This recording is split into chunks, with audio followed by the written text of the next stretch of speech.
लाजर का जिंदा किया जाना। मुकद्दस यूहन्ना की अंजील 11 बाब 1 ता 46 आयात तक। मरियम और उसकी बहन मार्था के गांव बैतनिया का लाजर नामी एक मरीज था। ये वही मरियम थी जिसने खुदावंद को इत्र मला था और अपने बालों से उसके पांव पूंछे थे। लाजर मरीज इसी का भाई था। बस बहनों ने उसे ये कहला भेजा कि ऐ खुदावंद, देख, जिसे तू प्यार करता है वो बीमार है। यीशु ने सुनकर कहा कि ये बीमारी मौत की नहीं बल्कि खुदा के जलाल के लिए है, ताकि इसके सबब से खुदा के बेटे का जलाल जाहिर हो। और यीशु मार्था और उसकी बहन और लाजर को प्यार करता था। बस जब उसने सुना कि वो बीमार है तो जिस जगह था वहीं 2 दिन और रहा। इसके बाद शिगिर्दों से कहा, आओ हम फिर यहूदिया चलें। शिगिर्दों ने उससे कहा, रबी, अभी तो यहूदी तुझे संसार करना चाहते थे और तू फिर वहां जाता है। यीशु ने जवाब दिया कि क्या दिन के 12 घंटे नहीं होते? अगर कोई दिन के वक्त चले तो वो ठोकर नहीं खाता, क्योंकि वो इस दुनिया की रोशनी देखता है। लेकिन अगर कोई रात के वक्त चले तो वो ठोकर खाता है, क्योंकि उसमें रोशनी नहीं। उसने ये बातें कही और इसके बाद उनसे कहा कि हमारा दोस्त लाजर सो गया है, लेकिन मैं जाता हूं कि उसे जगाऊं। तब शिगिर्दों ने कहा, ऐ खुदावंद, अगर वो सो गया है तो बच जाएगा। यीशु ने तो उसकी मौत की बाबत कहा था, मगर उन्होंने ख्याल किया कि उसने नींद के आराम की बाबत कहा है। तब यीशु ने उनसे साफ कहा कि लाजर मर गया है और मैं तुम्हारी खातिर खुश हूं कि मैं वहां ना था, ताकि तुम ईमान लाओ। लेकिन आओ हम उसके पास चलें। तब तोमा ने, जो तवाम कहलाता है, अपने साथ के शिगिर्दों से कहा कि आओ हम भी चलें ताकि उसके साथ मरें।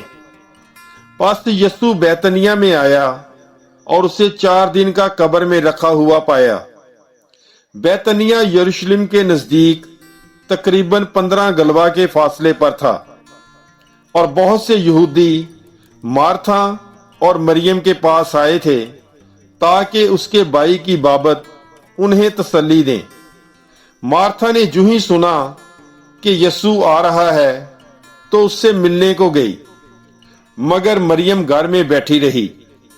मार्था ने यीशु से कहा, ऐ खुदावंद, अगर तू यहां होता तो मेरा भाई ना मरता। और मैं जानती हूं कि अब भी तू खुदा से जो कुछ मांगेगा खुदा तुझे देगा। यीशु ने उससे कहा, तेरा भाई जी उठेगा। मार्था ने उससे कहा, मैं जानती हूं कि वो यौम आखिर को क़यामत में जी उठेगा।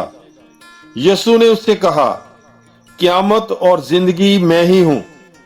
जो मुझ पर ईमान लाता है, अगरचे वो मर गया हो तो भी जिंदा रहेगा। और जो कोई जिंदा है और मुझ पर ईमान लाता है, वो अब तक कभी ना मरेगा। क्या तू इस पर ईमान लाती है? उसने उससे कहा, हाँ ऐ खुदावंद, मैं ईमान ला चुकी हूं कि तू अल मसीह इब्ने खुदा है, जो दुनिया में आने वाला था। वो ये कहकर चली गई और चुपके से अपनी बहन मरियम को बुलाकर कहा कि उस्ताद यहीं है और तुझे बुलाता है। वो सुनते ही जल्द उठकर उसके पास आई। यीशु हनूज गांव में नहीं पहुंचा था, बल्कि उसी जगह था जहां मार्था उसे मिली थी। बस जो यहूदी घर में उसके पास थे और उसे तसल्ली दे रहे थे, ये देखकर कि मरियम जल्द उठी और बाहर गई है, इस ख्याल से कि वो कब्र पर रोने जाती है, उसके पीछे हो लिए। और जब मरियम वहां आई जहां यीशु था और उसे देखा तो उसके कदमों पर गिरकर उससे कहा, ऐ खुदावंद, अगर तू यहाँ होता तो मेरा भाई ना मरता। पास जब यीशु ने उसे देखा कि रोती है और यहूदियों को भी जो उसके साथ आए थे कि रोते हैं, तो रूह में आह खींची और घबरा कर कहा कि तुमने उसे कहाँ रखा है। उन्होंने उससे कहा, ऐ खुदावंद, चल और देख ले। और यीशु के आंसू निकल आए। तब यहूदियों ने कहा कि देखो वो उसे कितना प्यार करता था। लेकिन उनमें से बाज ने कहा, क्या ये जिसने अंधे की आंखें खोली इतना ना कर सका कि ये भी ना मरता। तब यीशु अपने में फिर आह खींचकर कब्र पर आया। वो एक गार था और उस पर पत्थर धरा था। यीशु ने कहा कि पत्थर हटा दो। मरहूम की बहन मार्था ने उससे कहा, ऐ खुदावंद, उससे तो अब बदबू आती है क्योंकि उसे 4 दिन हो गए हैं। यीशु ने उससे कहा, क्या मैंने तुझसे नहीं कहा था कि अगर तू ईमान लाएगी तो खुदा का जलाल देखेगी। बस उन्होंने पत्थर को हटा दिया और यीशु ने अपनी आंखें उठाकर कहा, ऐ बाप, मैं तेरा शुक्र करता हूं कि तूने मेरी सुन ली है। और मुझे तो मालूम था कि तू हमेशा मेरी सुनता है, मगर इन लोगों के सबब से जो आसपास खड़े हैं मैंने ये कहा है ताकि वो ईमान लाएं कि तू ही ने मुझे भेजा है। और ये कहकर उसने बुलंद आवाज से पुकारा कि ऐ लाजर, निकल आ। जो मर गया था वो कफन से हाथ और पांव बंधे हुए निकल आया और उसका चेहरा रुमाल से लिपटा हुआ था। यीशु ने उनसे कहा कि उसे खोल दो और जाने दो। तब यहूदियों में से बथेरे जो मरियम के पास आए थे और जिन्होंने यीशु का ये काम देखा उस पर ईमान लाए।